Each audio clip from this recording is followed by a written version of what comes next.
안녕하세요 여러분, 세상 돌아보기입니다. 오늘은 24년 6월 29일이고 토요일입니다.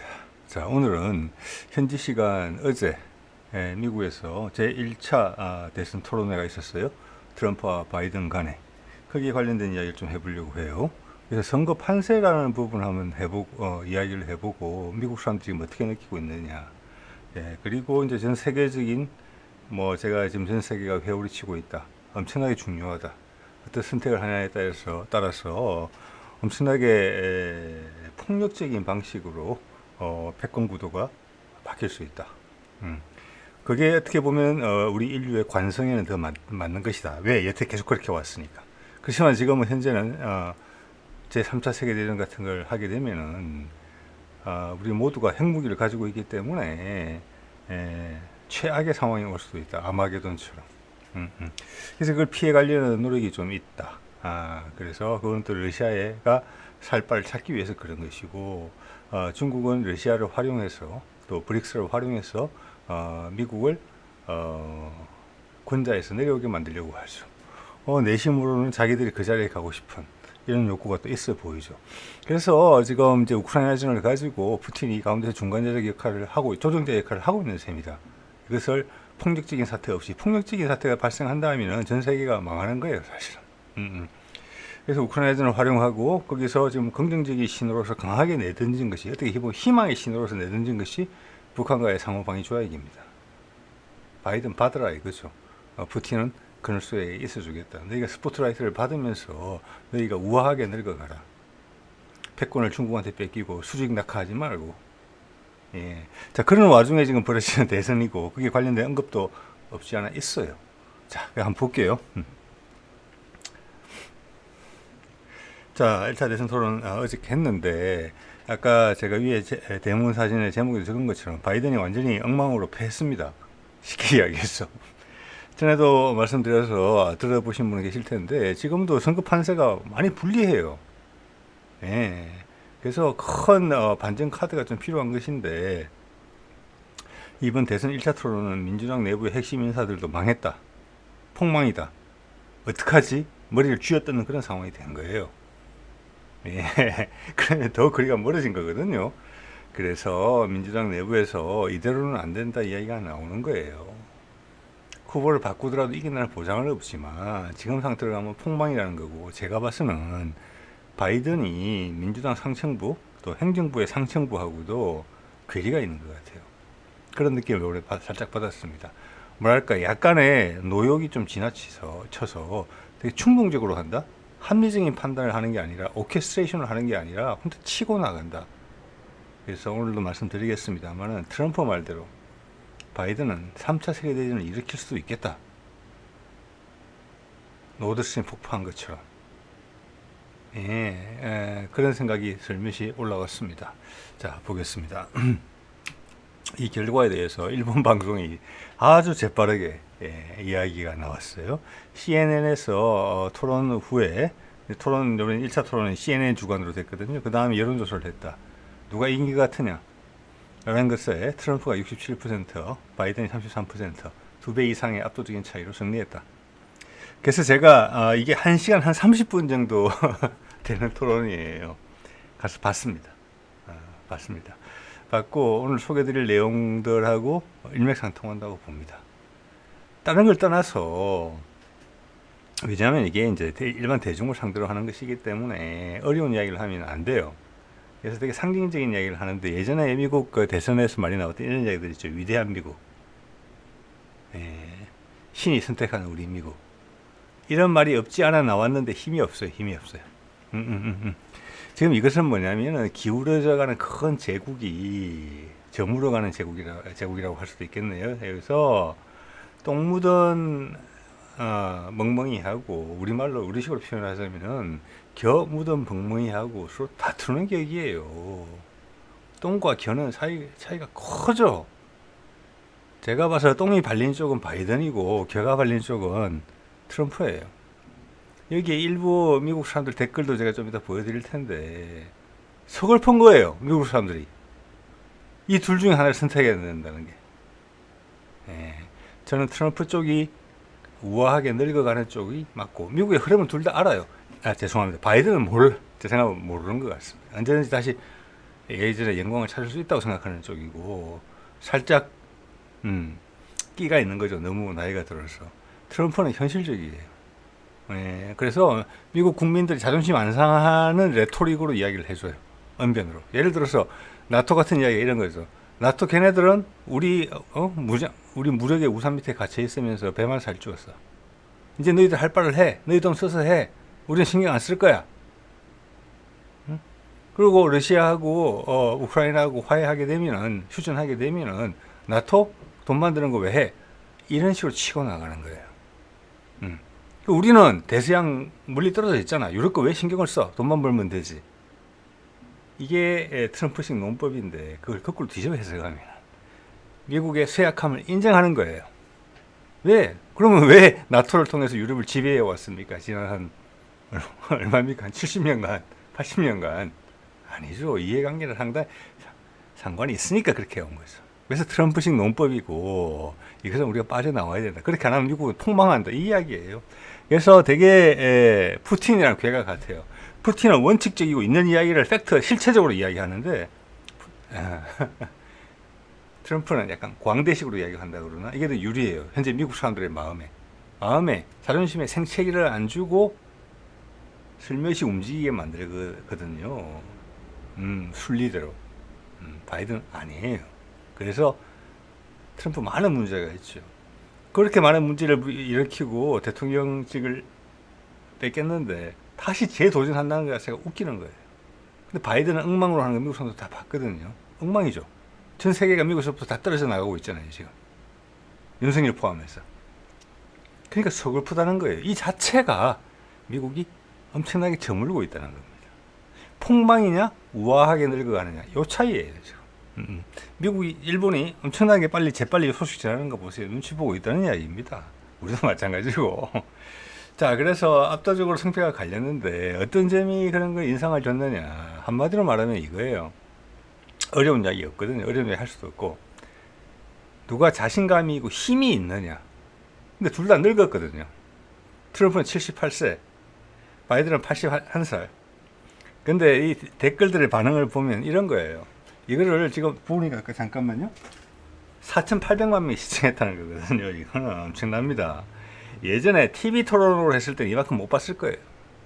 이거는 인터넷으로도 유튜브로도 생중계 됐거든요. 이렇기 때문에 세상에 숨길 게 별로 없다. 그래서 실체적 진실에 가까워진다. 많은 사람들이 알게 된다. 윤석열도 이 부분, 김건희하고 천공하고 이 부분을 명확히 알아야 돼요. 그리고 그 주변에서 부역하는 자들. 옛날처럼 두리뭉실하게 안 넘어갑니다. 다 알아낼 수 있어요. 예. 그래서 사람들이 이게 잘못됐구나. 우리가 민주주의 세상에 살고 있는 게 아니구나. 우리가 민주주의라는 것도 살아있는 생물처럼 계속 가꾸고 단속해야지 되는 거구나. 수많은 오류들을 어떻게 할 거야. 그래서 세상이 불안정했구나. 이 수많은 욕심들 몰랐었구나 우리가. 그 폐해를. 이런 걸 느끼게 되는 거예요. 미국도 마찬가지예요. 이게 세상이 변하고 있다는 엄청나게 큰 신호예요. 예, 옛날 TV 토론만 했으면 그 시간에 생방송으로 볼 사람이 얼마나 되겠습니까? 그렇지만 인터넷으로 했죠. 집에 와서도 볼 수 있어요. 나중에 또 볼 수 있어요. 옛날에 방송에서 재방송 안 해주면 끝이에요. 아니면 그들이 편집한 방향성을 가지고 편집한 것을 보고 대신 그들의 생각을 걸러진 생각을 흡수할 수 있을 뿐이에요. 자, 그렇기 때문에 인터넷이라는 것이 정보의 공유, 실체적 사실에 접근할 수 있는 그 공정성, 그리고 공감, 이걸 세계를 바꾸는 힘이 되다고 저는 감히 생각을 합니다. 예. 자, 댓글들 한번 볼까요? 자, 위에 거 볼게요. 이거 제가 뭐 대충 우리말로 설명해 보겠습니다. 이거는 토론이 아니고 이거는 학살이다. 그만큼 일망적이었다는 겁니다. 좋아요가 8,800개 달리는 거 보이시죠? 이거는 CNN 자체는 거기서 주관을 했기 때문에 제일 많이 봤어요. 근데 거기는 댓글이 사용을 못하게 해놨어요. 이거는 월스트리트 저널에서 재방송한 거예요. 어떻게 보면. 자, 거기에 수많은 댓글들이 달렸어요. 거기에서 가져온 겁니다. 그냥 눈에 띈 위에서부터 가까운 손으로 딴 거예요. 학살이다 표현했고, 학살 당한 사람은 바이든이라는 겁니다. 그만큼 일방적이었다는 거고. 자, 그 밑에 있는 댓글은 뭐라고 했냐면, 이거 나중에 시간이 좀 지나서 되돌아보면은 이거는 아마 노인 학대였을 것 같다. 노인 학대. 이해되시죠? 무슨 말인지. 여기 미국 사람들이 많이 언급하는 게, 바이든이 말을 할 때 문장을 다 못 끝낸다는 거예요. 어떤 말을 하려고 하다가 중간에 다른 생각이 들어서 다른 방향으로 간다는 거예요. 그래서 결과적으로는 무슨 말인지 모른다는 거예요. 그래서 트럼프가 이야기하죠. 나는 당신이 하는 말 무슨 말인지 모르겠어. 아마 당신도 당신이 하고 있는 말을 모르는 것 같네. 이게 많은 사람들이 동의한다는 거예요. 미국 시청자들이. 이거 상당히 재밌죠. 바이든은 트럼프를 젊어 보이게 만든다. 정말 대단하다. 이런 뜻입니다. 하나는 78, 하나는 81인데도 그만큼 바이든이 노쇠한 티가 많이 났다는 거예요. 사람들이 연민의 정이 느낄 정도로. 예.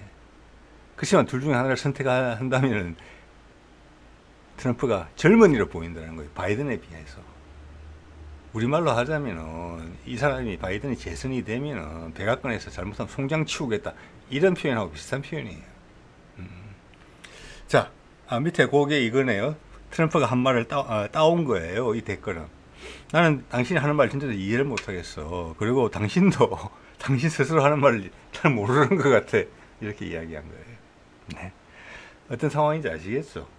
예, 이렇게 된 겁니다. 그래서 제가 걱정하는 부분은 지난번에 노드스트림처럼, 자, 노드스트림 때도 폭파할 때가 언제입니까? 우리나라에 22년 가을이에요.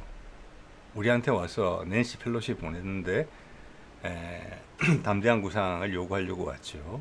윤석열이 팽했잖아요.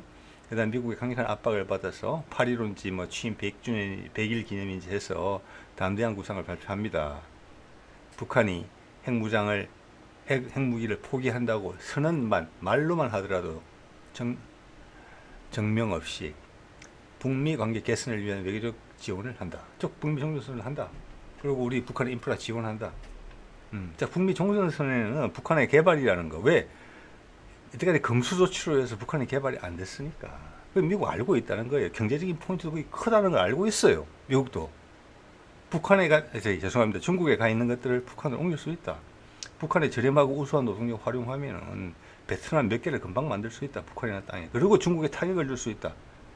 거기다가 러시아가 향후 그들의 동북아에 있는 시베리아에 있는 천연 자원들을 전 세계에 공급하는 루트를 일본도 아니고 그들이 현재 친해 보이는 중국도 아니고 한반도를 통해서 보내고 싶다. 전 세계로. 왜냐? 그게 제일 자기들 코드에 맞고 향후 100년은 안전할 것 같으니까. 이거 세 곳 중에서 라는 것도 미국이 알고 있었다는 거예요. 그래서 푸틴이 이번에 직접 끊었잖아요. 상호 방위조약. 딴 생각 아무것도 하지 마라. 자, 거기서 미국 언론들도 평가를 하죠. 아주 조그맣게. 근데 그게 진실이에요. 중국의 동북아에서의 영향력을 배제시켰다. 장난칠 수 있는 것을 없애버렸다. 즉, 북한은 미국에 대해 가장 호전적인 적국이에요. 거기를 압박했다가 풀어줬다가 압박했다 풀어줬다 하면서 대리전 같은 개념을 줄 수 있거든요. 그 기본이 뭐냐? 북한이 먹고 살기가 힘들기 때문에 그래요. 왜 먹고 살기가 힘드냐? 미국이 지난 70년간 틀을 막았으니까. 그래서 중국이 그래? 미국 네가 그랬지. 그러면 나는 그걸 도와줬다가 아니면 탄압했다가 너희들 여론에 맞춰줬다가 아니면 반대했다가 너와 나와의 관계에 따라서 그들은 너희를 공격할 수 있는 핵무기를 가진 나라야. 배고프면 어디든지 손을 벌려야 돼. 자, 이런 상황에서 중국이 공깃돌처럼 만지고 있었는데 주머니에 넣고 그거를 푸틴이 꽉 잘라버렸다는 거예요. 큰 칼로 그냥 꽝! 중국 끝 나가. 내가 관리할게.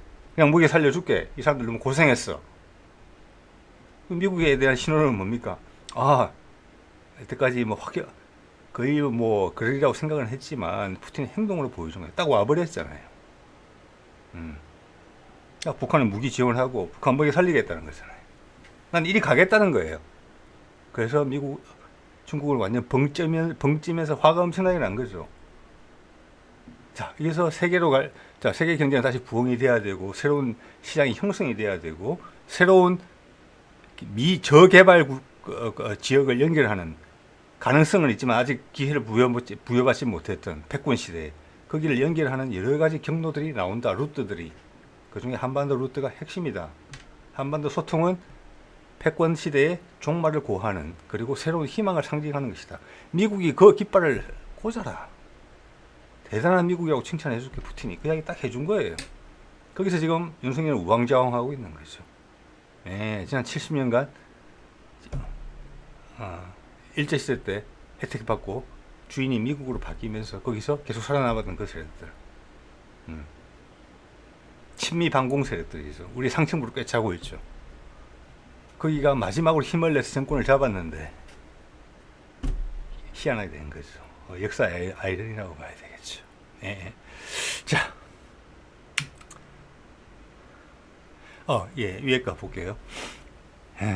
우리가 지금 미국 인구가 3억 5천만인데 미국이라는 이 큰 나라가 이 둘 중에 하나 대통령을 선택해야 된다는 게 참 믿기지가 않는다. 이런 표현입니다. 예. 자, 미국 사람들 생각도 우리 생각과 크게 다르지 않습니다. 자, 트럼프가 두 가지를 진짜 확실하고 진짜 대단한 사실을 두 가지를 명확하게 이야기했다. 첫 번째, 뭐냐? 우리는 미개발 국가 같이 행동하고 있다. 지금. 트럼프 이런 이야기 했습니다. 예. 우리는 모르고 있다. 우리 허상을 갖고 있다는 이야기를 한 거예요. 이걸 구체적으로 부연하지 않았어요. 트럼프식 발언대로 했어요. 툭 던진 거죠. 이 말은 뭐냐면 우리는 더 이상 위대하지 않다는 거예요. 트럼프 생각은. 예. 우리 앞가림 하기에도 바쁘다. 그런데 왜 여기 수석거리고 다니면서 전 세계를 위험에 빠뜨리고 우리를 폭망의 길로 인도하느냐. 이 이야기예요. 우리는 지금 미개발 국가랑 마찬가지다. 우리가 욕하는 그런 독재 국가랑 마찬가지다. 이렇게 이야기한 거예요. 사실 그렇잖아요, 지금. 네. 자, 두 번째. 세상 사람들이 우리를 바보라고 생각한다. 예. 자, 그래서 나토 동맹국인 터키가 빠져나가서 브릭스 가입한다고 그러죠. 말레이시아도 간다 그러죠. 그들이 우방이라고 생각했던 태국도 간다 그러죠. 나한테 꼼짝 못하고 눌려있던 숨만 간신히 쉬고 있던 베네수엘라도 올라탄다 그러죠. 이 토론회에서는 심지어 우리가 중국하고 러시아를 가깝게 만들었는데 우리가 그들이 합치면 이길 수가 있나? 이런 이야기 아예 나오지도 않았어요. 그런 이야기가 너무 상처가 큰 이야기니까 미국 사람들한테 트럼프가 그 정도까지 이야기는 안 하더라고요. 이겁니다. 우리를 바보라고 생각한다. 네, 트럼프가 이렇게 이야기하는 거예요, 항상. 예. 이게 엄연한 이제 사실이죠. 다 팽당하고 있다. 유럽도 우리를 싫어한다는 이야기예요. 제발 그만둬라. 예. 근데 트럼프는 다르게 이야기하죠. 우리가 충분히 도와줬는데 아무것도 안 했다. 이제 너희가 알아서 해라. 우리는 쓸데없는 일에 돈 안 쓰겠다. 이렇게 표현하는 거죠. 전쟁을 하면 너희가 지지고 볶고 맘대로 해라. 우리는 대서양 건너 미국 땅에 있다. 우리 먹고 살기도 바쁘다. 이렇게 돌파하는 거예요. 그게 트럼프식의 해결 방안이에요. 따지고 보면 우아하게 늙어가는 미국이 전 세계에서 영향력을 축소해야 된다는 거예요. 즉 나토는 이제 더 이상 하면 안 된다는 거예요. 자, 여러분 기억하실 겁니다. 트럼프는 김정은을 되게 높게 평가하고 있어요. 그래서 지금 트럼프는 전혀 허언이 아니라고 생각을 합니다. 바이든을 이기고 대통령이 당선되면은 북미 종전선언을 하고 우크라이나전 종전 바로 할 거예요. 그 두 개가 연결되어 있다는 걸 대통령을 한 사람이잖아요. 알고 있어요. 트럼프는. 그렇게 되면은 바이든은 정말 최악의 대통령이 될 거예요. 다 까발려질 거잖아요. 그리고 그 까발려지는 것을 엉망진창으로 만들어진 바이든을 짓밟고 트럼프는 우아하게 늙어가는 미국의 훌륭한 대통령이 될 수 있어요. 정말로. 그걸 타개했으니까. 바이든이 거꾸로 그걸 알게 되거든요, 지금. 그래서 이건 강력한 압박이다. 여기서 엄청나게 부정적인 쪽으로 충동적인 결정을 할 수 있는데 그거에 대해서 미리 너 이렇게 할 거지? 라고 트럼프가 이야기해 준 거예요. 예. 그래서 우크라이나전하고 북미 종전선언 쪽을 좀 더 숙고하게 될 거라고 저는 생각을 합니다. 감히. 지금도 밑에 참모들은 열심히 하고 있어요. 그런데 문제는 독재자처럼 바이든이 충동적인 결정을 하는 거예요. 폭력적인 선택. 노드스트림 폭파하는 것처럼. 지난번 그 노드스트림 폭파할 때만 해도 그때 2022년 가을이죠. 예, 9월달. 예. 미국 국무부 그리고 미국의 핵심 관료들은 바이든이 몽골에서 북한과 북미 종전선언을 한다에 거의 99% 확신을 가지고 움직였죠. 낸시 펠로시까지 움직인 거잖아요. 예.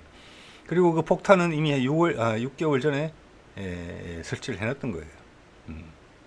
자, 그것만 하나만 보더라도 우크라이나전과 북미 종전선언이 연동이 되어 있다는 것을 미국의 행동이 그대로 보여주고 있고, 바이든은 이렇게 우왕좌왕하고 있기 때문에 푸틴이 이번에 북러 상호 방위 조약을 체결하면서 한 번 더 행동을 보여준 거예요. 이제 길을 인도해 주는 거예요. 늙은 바이든한테 너 안 보이니? 여기야, 여기. 이쪽으로 좀 움직여. 이렇게 하고 있다고까지 봐야 돼요. 트럼프는 그 흐름을 안다고 봅니다. 그리고 그는 그런 능력을 가지고 있어요. 그것을 미국 사람들의 자존심을 해치지 않고 설명해 줄 수 있는. 예.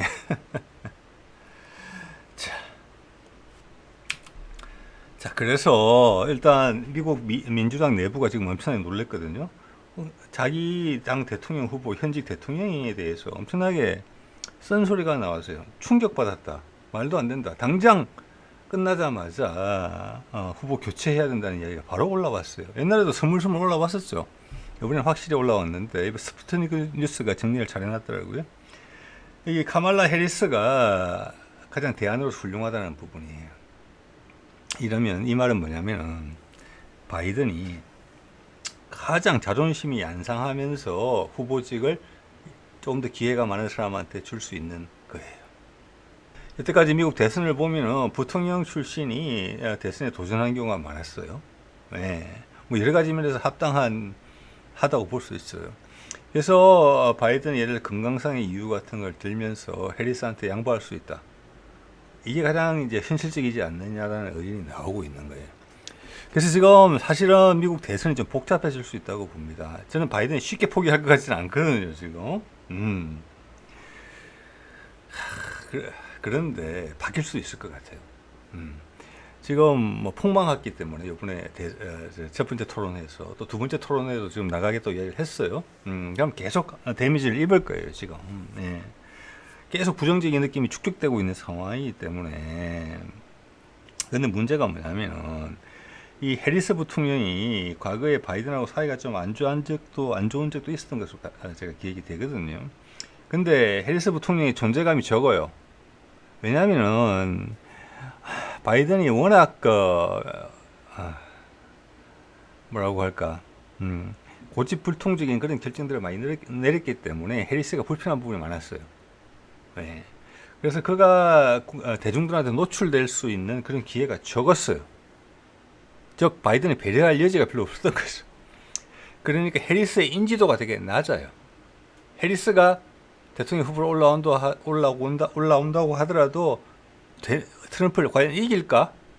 이런 보장이 없다는 거예요. 근데 제 개인적인 생각은 뭐냐면 바이든보다 낫다. 자, 그렇게 되면서 대통령 후보가 바이든에서 바뀌면서 해리스로 만약에 바뀐다. 그러면 종전선언의 가능성은 더 높아진다고 봅니다. 우크라이나전에서 빠져나온 것도 더 맞다고 봅니다. 왜? 바이든은 자존심 때문에 그걸 못하는 거예요. 여태까지 다 찼기 때문에 그것을 이번에 수긍을 못하는 거예요. 소위 말해 자존심 때문에 그렇죠. 그러면은 멤버가 교체가 되면서 후보가 교체가 되면서 해리스로 가려움들을 긁어줄 수는 있어요. 가장 부드럽게 바이든의 패착을 해소하는 방법이죠. 바이든의 체면도 지켜주면서 바이든의 역사에 어떻게 각인될지도 훨씬 개선된 표현이 들어갈 수 있게 도와줄 수 있는 부분이거든요. 저는 현실적으로 가장 가능성이 높다고 봐요. 네. 그러면서 코드가 해리스랑 맞춰질 수가 있어요. 해리스가 지금 행정부 수장들의 하고 커넥션의 힘을 실제적으로 행사하게 된다면 지금 봐서는 고위 핵심 부분하고 미국 백악관에 바이든하고 코드가 잘 안 맞아요. 네. 객기를 부리는 부분이 많단 말이에요, 바이든. 그래서 계속 불안해하는 부분이 있는 것 같거든요. 지금 지난 3월부터 많이 달라지긴 하지만 구석에 몰리면 또 무슨 일을 벌일지 모르겠다 이런 두려움이 좀 느껴진단 말이에요. 그걸 해리스가 해소해 줄 수 있다. 그러면은 반전 카드를 마련하면서 해리스가 등장할 수 있다. 저는 이게 가장 현실적이라고 보는 것 같고 봅니다. 그래서 스푸트니크도 해리스를 제일 우선으로 뽑아놨어. 근데 현재 대중한테 노출된 부분이 별로 없기 때문에 지명도가 높지 않다. 뭐 이런 이야기를 하고 있는 거고, 여기 보면은 이제 토론의 경악한 민주당, 부상하는 해리스 후보론 제가 좀 전에 드린 말씀이고, 이 밑에 이제 제가 동그라미 치는 부분을 어떻게 이제 해석을 하냐면, 이번 미국의 유권자들이 이번에 대선 토론을 보면서 느낀 게 뭐냐면은, 여태까지 있어 왔던 바이든에 대한 어떤 불편한 선입견, 그게 사실로 확인을 하는 순간이었다. 이렇게 되는 거예요. 예. 여기 보면은 막 그림을 제대로 못 걷는 띠뚱띠뚱거리는 아주 늙은이, 그 자신이 지금 어디 있는지도 가끔 까먹는, 깜빡깜빡하는 그런 대통령. 예. 문장도 하나 다 끝낼 수 없는 대통령. 예. 그런 겁니다. 그것을 느꼈다는 거예요. 이거예요. 그냥 다른 걸 다 떠나서 대통령으로서 자기 일을 수행할 수 있는 영향이 안 된다. 그걸 미국 대중들이 확인했다. 그렇기 때문에 끝나자마자 민주당 내부에서 이런 이야기가 나오는 겁니다. 경악했다. 후보 교체해야 된다. 교체될 가능성도 있다고 봅니다. 예, 예. 그래서 또 다른 표현은 누가 이렇게 표현을 했더라고요. 눈앞에서 한 노인이 죽어가는 것을 보는 것 같았다. 토론을 했는데 바이든을 보고 하는 말입니다. 그래서 많은 사람들이 불편해했다. 보기가 불편하다. 안 돼서. 예, 복잡한 신경이죠. 안 됐다는 생각도 들고, 저런 사람이 대통령이 돼서는 안 되겠다는 생각도 동시에 드는 거죠. 그래서 아까 댓글 누가 적었지 않습니까? 트럼프가 아주 젊어 보이더라. 트럼프가 젊은이로 보이더라. 이런 표현이 나왔었습니다. 예. 그래서 지금 이제 해리스가 아니면은 지명도 있는 사람 중에 누가 올라와야 되느냐. 왼쪽에 있는 사람이 게빈 뉴섬이라고, 캘리포니아 주지사예요. 여기가 이제 괜찮은데, 이 사람 같은 경우는 지명도가 더 없는 거죠, 해리스보다. 그래서 앞으로 몇 개월 동안 이 사람이 지명도를 올리는 게 가능할까? 트럼프라는 그런 캐릭터에 맞설 수 있게. 예. 자, 거기도 의무부호가 지키는 것이고, 그래서 또 말이 나오는 게 힐러리 클린턴이 나와요. 힐러리 클린턴은 지금 보니까 76세더라고요. 힐러리 클린턴은 낙인도 많이 찍혀 있어요, 안 좋은 쪽으로. 그래서 지난번에 또 트럼프한테 진 게 있잖아요, 2016년에. 그러면 진짜 안타까운 부분인 거잖아요. 진짜 후보를 구할 데가 없었나 보다, 이런 느낌을 좀 주는 부분이 있죠. 그렇지만 지명도라는 부분에 대해서 제일 낫다. 사람들한테 각인된 부분. 트럼프라는 캐릭터에 맞서 세웠을 때 그나마 각이 나오는 게 클린턴이다. 자, 이런 이야기인 것이고, 그런데 이게 또 애매한 부분이 있는 게, 여러분, 우리 이제 미국의 특수적 상황인데, 그 해리스 대신에 이런 선택을 한다 하면은 지명도를 빨리 올리는 데는 해리스가 나을 것 같다, 이런 건데, 해리스는 지금 그냥 늙은 대통령 옆에 있는 그냥 흑인 여성, 좀 똑똑한 흑인 여성, 이렇게 비춰진단 말이에요. 내가 대권 주자 같은 느낌을 못 준단 말이에요. 이 둘은 그런 게 좀 있다. 특히 힐러리 클린턴. 그런데 이걸 이쪽으로 넘어가기가 쉽지 않은 게, 왜냐면은, 해리스가 흑인이라는 거예요. 흑인. 왜냐? 유권자들이, 특히 유색인종 유권자들이 미국에서 흑인이라서 뺐구나, 이렇게 되면 폭망할 수 있다는 거예요. 어차피 선거를 이기기 위해서 후보를 교체하려는 거잖아요. 예, 저는 그거에 상당히 큰 힘이 실립니다. 거기다가 다시 클린턴까지 올린다? 그러면 더 그게 백인 여성인데도 흑인 여성은 안 되는구나. 그런 저항감이 더 커진다고 봐요. 저는 개인적으로 클린턴이 된다면, 후보로 올라온다면. 그래서 결과적으로는 스푸트니크처럼 해리스를 키운다. 바이든이 아니라고 한다면. 그러면서 바이든이 감히 자존심 때문에 못했던 트럼프가 언급한 그 내용들을 해버린다. 왜? 준비는 하고 있으니까.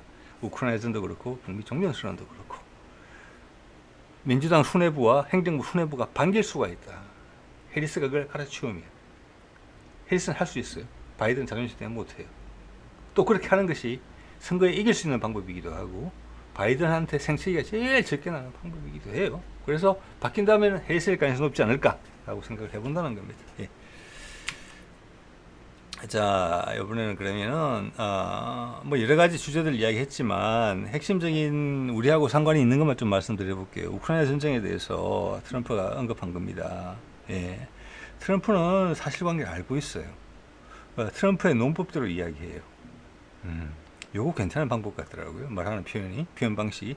일단 이길 수 없는 전쟁이다 라고 이야기했어요. 이게 바이든 생각과 많이 다르죠. 그러면서 왜 돈을 계속 쏟아붓느냐. 이는 미국 사람들도, 대중들도 이제 어느 정도 눈치채는 부분이거든요. 이거 데미지가 커요. 미국이 초래한 전쟁이다.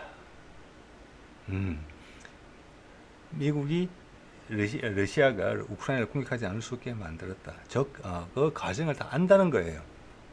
네, 우크라이나에서 반정부 쿠데타 일으켜서 정부 전복시키고, 돈바스 전쟁에 계속 불을 지르고, 유럽 내에서 협의한 상황들을 계속 깨트려 버렸으며, 심지어 전쟁이 발발하고서도 바로 터키가 중재해서 이스탄불에서 러시아와 우크라이나 간에 거의 합의, 가서명까지 했던 것을 미국이 들어가서 깽판을 친 거잖아요. 미국 초안 전쟁이고 많은 희생자가 났다. 한두 달 전에 60만 명 전사자가 난 거잖아요. 그게 사륙이에요, 사륙. 우크라이나에서는. 수백만의 사람들이 외국으로 도망을 갔죠. 피난을 갔죠. 우크라이나는 회복하기 되게 어려울 거예요. 안 그래도 그전에도 원래 튼튼한 나라는 아니고 어려운 나라 중에 하나 했잖아요. 네. 이게 트럼프식 이야기예요. 네. 자, 바이든은 이 정도도 이야기 해주지 않죠. 이 자체가 되게 놀라울 수도 있어요. 물론 많은 사람들이 관심을 기울이고 있는 것 같지는 않습니다만, 댓글로 봤을 때. 그래서 트럼프가 이야기하는 겁니다. 당선되면은 11월 달에 선거잖아요. 취임이 1월 달일 거예요, 내년에. 만약에 당선이 된다면은 취임하기 전에 당선자 신분으로 이걸 끝낸다. 그 해결 방식이 뭔데? 러시아 협상장에 나와, 우크라이나 협상장에 나와, 너희끼리 알아서 해, 난 간다, 이런 방식이라는 건데, 러시아는 지금도 협상 카드 협상 안 내놨잖아요. 우크라이나도 옛날 협상을 하려고 했던 거 미국이 못하게 했잖아요. 파토를 났잖아요. 이것은 트럼프식 표현이에요. 이건 미국의 전쟁이라는 걸 알아요. 예, 미국의 대리전이라는 것을. 예. 우크라이나를 용병으로 삼은 미국의 대리전이거든요, 러시아와의. 예? 이 말은 뭐냐면 우리가 항복선을 한다는 거예요, 다르게 표현하면. 그러면 여기 이제 주최 측에서도 질문을 하던데, 지금 러시아 푸틴이 내놓은 협상안을 받아들이겠느냐? 대답 안 했어요. 그거는 당연히 러시아가 전쟁에 이겼으니까 러시아에게 유리한 쪽으로 당연히 가겠죠. 그 이야기를 대답했다고 봅니다, 트럼프는. 네. 그렇게 하면은 당연히 취임 전에 바로 해결되겠죠. 몇 개월 만에 해결될 수 있어요. 그러니까 지금 6월 달이죠. 7, 8, 9, 10, 11월. 예, 5개월 정도, 4, 5, 5개월 있으면 해결될 수 있어요. 그런 신호를 줬다고 봐야 돼요. 그리고 그 신호를 우리 미국의 현 정부의 수뇌부도 들은 거죠. 자, 해리스로 바뀐다. 바이든이 어떻게 할 수도 있어요. 근데 지금 바이든이 엄청난 압박에 시달리게 될 거예요, 이 이후에. 그래서 본인이 마음을 크게 바꿔먹을 수도 있을 것 같아요. 네, 절대 후보를 포기하지 못한다면. 근데 포기할 가능성도 상당히 높아 보인다, 또 봤을 때. 그래서 트럼프가 하는 이 마지막 이야기는 저는 사실에 가깝다고 봅니다. 뭐라고 했느냐? 바이든이라면 제3차 세계대전도 갈 수 있다. 네, 이거죠. 자, 그래서 푸틴이 계속 경고하는 거죠. 너희가 우리한테 핵 위협을 가하면 우리 핵으로 바로 반격한다. 여기서 충동적인 결정을 내리면 전 세상이 망가질 수 있다. 트럼프가 그 전체를 이해하고 있다고 봅니다. 그의 표현 방식대로 표현을 했을 따름이에요. 네. 자, 이 모든 것이 민주당 최상층부가 지금 이 상황을 보고 있는 게 들어있는 거예요. 적당히 하다가 안 되면 패배를 선언하고 항복을 하면서 연착륙할 수 있는 방안을 모색해야 되는 게 보통 미국의 발상인데, 지금은 지나치게 충동적으로 극단적으로 치닫고 있다는 것이다. 내부에서는 알 거잖아요. 노드스트림 건 같은 것도 그 자체만 이해 못하는 사람들은 많을 거예요. 자, 그래서 바이든이 엄청난 압박에 시달리게 된다. 두드려 잡아야 된다, 지금 바이든을. 예. 자, 아까도 제가 댓글에서 표현드렸지만, 저도 이게 기억에 남았습니다. 미국이 세상의 신뢰를 많이 잃었다. 초강대국 아니다, 이 뜻입니다. 패권국에서 물러나고 있다. 여기다가 중국 이야기까지 넣어보세요. 중국 경제가 우리를 넘어서고 있다. 중국과 러시아가 손을 잡고 있다. 그 둘이가 손을 잡는 것뿐만 우리가 다 초래한 일이다. 중국 하나만 해도 버거운데 거기다가 중국과 러시아가 힘을 합쳐서 우리의 이런 신뢰를 바탕으로 브릭스라는 걸 만들어가지고 인기를 끌고 있다. G7을 뛰어넘는다. 경제적으로 앞으로는 더 사이가 벌어질 것 같고 줄을 서 있다. 들어가겠다고. 어떻게 할 거냐. 그게 트럼프가 말하는 방식입니다. 그래서 미국이 세상의 신뢰를 많이 잃었다. 세상 사람들이 우리 보고 멍청하다고 한다. 중국과 러시아를 가깝게 하고 계속 경제 제재를 가하면서 전 세계의 공기와 물과 같아야 되는 돈, 기축 통화를 남을 두드려 패는 무기로 쓰고 있다. 그래서 자기 그냥 발등을 내리 찍고 있다. 그러면서 해외에 계속 빚을 넣고 있으면서 그런다. 그러면서 스스로 달러의 유통량을 줄인다. 그러면서 내부적으로는 경기가 안 좋으니까 적자 재정을 통해서 엄청나게 많은 정부 투자로 GDP 숫자를 대충 맞추고 있다. 저쪽으로 온전히 칼이 다 넘어갔다. 칼자루가. 그런데 전쟁을 하겠다고 그런다. 계속 3차 전쟁까지 5기로. 이거 트럼프가 다 이야기하는 거예요. 자, 거기에 우리 한국도 올라탔다. 미국의 반대에 무릅쓰고 한반도 긴장 고조하는 거. 무시하는 거다. 미국을. 바이든은 무시하는 거다. 중국을 드러내놓고 손을 잡잖아요. 지금. 그렇죠? 한국의 국방력 키워놓은 것은 미국이 담당하던 부분을 우리가 대신 담당해 주겠으며 한반도 소통, 북미 종전선을 해주면은 우리가 중국을 견제해 줄게. 거기에 푸틴도 암묵적으로 지금 선을 같이 맞추고 있는 거잖아요. 그런데 우리 남한 정부는 중국과 손을 잡겠다. 여차하면 우리도 큰 나라야, 힘 있는 나라야, 우리가 저쪽에 가서 붙을게. 미국을 섬기다가 중국을 섬긴다. 그게成功의 한계라고 생각합니다. 우리는 항상 섬겨야 된다는 거. 그래서 거기에 일제강점기에 영향을 받았던 전문가 그룹들의 뿌리들이 거기도 들어있다 생각하는 거예요. 우리가 혼자 개척할 수 없다고 생각하는 거예요. 우리의 역사는 항상 주인을 잘 섬기는 거예요. 지금도 그렇게 생각한다. 그래서 그들은 썩은 물이다. 이렇게 본다는 겁니다. 예. 자, 그래서 제가 이제 어젠가 얼마 전에 다뤘죠. 이거 지금 브릭스 확대를 이번에 러시아가 주창을 해서 확대를 중지시켰어요. 잠정적으로 더 이상 멤버 안 받겠다. 뭐 현실적으로 여러 가지 들어가겠다는 멤버들을 수용할 수 있는 방안이 있겠지만 단 몇 달간 저는 이게 미국 대선까지 잠정적으로 이게 기회를 준 거라고 봅니다. 미국한테. 왜냐? 여기서 브릭스가 더 커지면은 지금도 이미 G7을 넘어서고 있는데 올 가을에 그냥 판이 확 벌어져요. 미국이 폭망한다고요. 이런 것들이 노출이 더 크게 되면 지금 임계점에 다다르면 확 퍼질 거거든요. 이게 이 영향력이 지금은 전 세계 언론을 통해서 누르고 있지만 실체적인 경제적인 힘을 가지게 되면 다 돌아설 거예요. 자본주의 세상에서. 그럼 미국은 폭망이다. 그러면 진공이 생긴다. 힘에. 미국이랑 패권이 갑자기 무너지게 되니까. 그 진공은 어디로 갈 것이냐. 중국이라는 힘이 확 밀고 들어온다. 세상은 변하지 않는다. 미국 대신 중국이 되는 거다.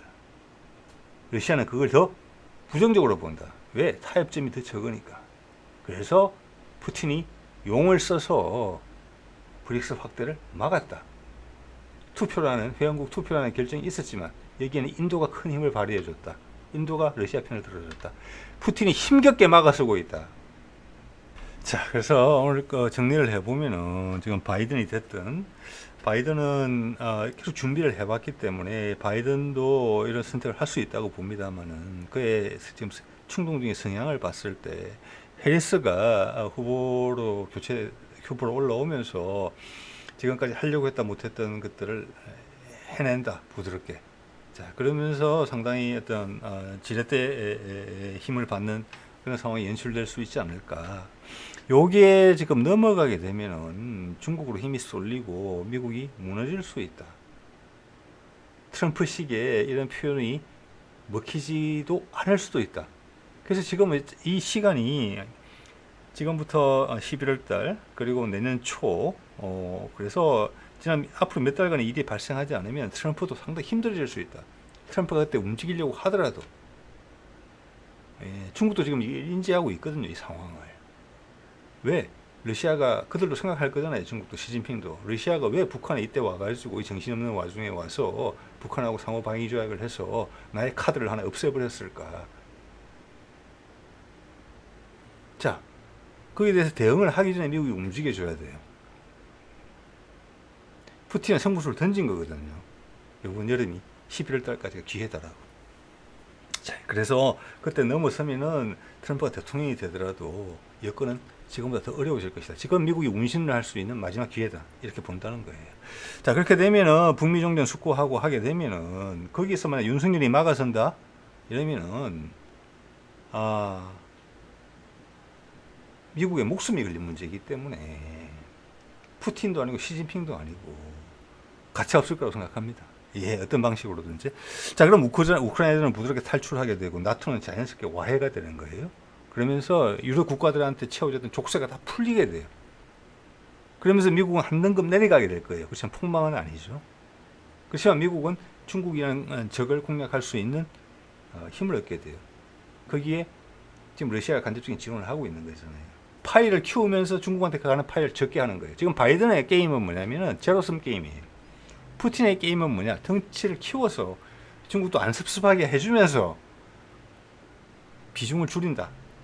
미국이 도와주면, 인도가 도와주면, 인도 도와줄 수 있죠. 인도 모디가 가죠. 브릭스 회원 회원 받는 거 잠정 중단한다고 발표한 이때 군사협정 맺으면서 모디가 러시아를 방문하잖아요. 7월 초에. 그래서 미국한테 엄청나게 많은 카드를 다 이야기해 주고 있는 거예요. 많은 카드를. 예, 선택하라고. 그래서 첫 번째 신호는 우리가 이제 이정표로서 살펴볼 것은 달라이 라마 지난번에 낸시 펠로시가 가서 만난 게 있었죠. 예, 그 7월 6일인데 그때 서방이 얼마나 힘을 모으느냐. 중국 공략에, 중국의 민주화 문제 부분에, 정치적 비합리적인 부분에 대해서 그게 중국의 약점이거든요. 예, 그리고 기시다가 방북을 하느냐 조만간 이런 결정을 만약 미국이 내린다면 상당히 한 단계 가깝게 가는 것이다. 그런데 이 와중에 미국의 대통령 후보가, 민주당의 대통령 후보가 바이든에서 해리스나 그 외로 교체될 수 있다. 일단 봐서는 해리스일 가능성이 높다. 이런 말씀 제가 드리는 거죠. 자, 이거 한 번 더 여러분한테 환기시켜 드리고 싶어요. 되게 중요한 이야기죠. 북러 상호 방위 조약에 대해서 로이터에서 짧게 해석했죠. 이게 핵심이에요. 그런데 다른 수많은 이야기 있었지만 아까도 말씀드린 내용이죠. 중국이 북한과 러시아에 대한 영향력 행사를 지렛대로 북한을 그렇게 공개들로 썼었다는 거잖아요. 이걸 잘라버린 거예요. 그래서 미국이 러시아랑 손을 잡게 되면 북한은 자연스럽게 거축이 되는 거고 남한도 그 안에 들어오는 계획이 예전부터 이야기가 되어 왔었다는 거예요. 그것을 속내를 한번 드러내 보인 거예요. 푸틴으로서는 상당히 제가 푸틴을 쭉 살펴보고 있는데 예외적인 일이에요. 왜? 여러분 보시다시피 중국이 화내잖아요.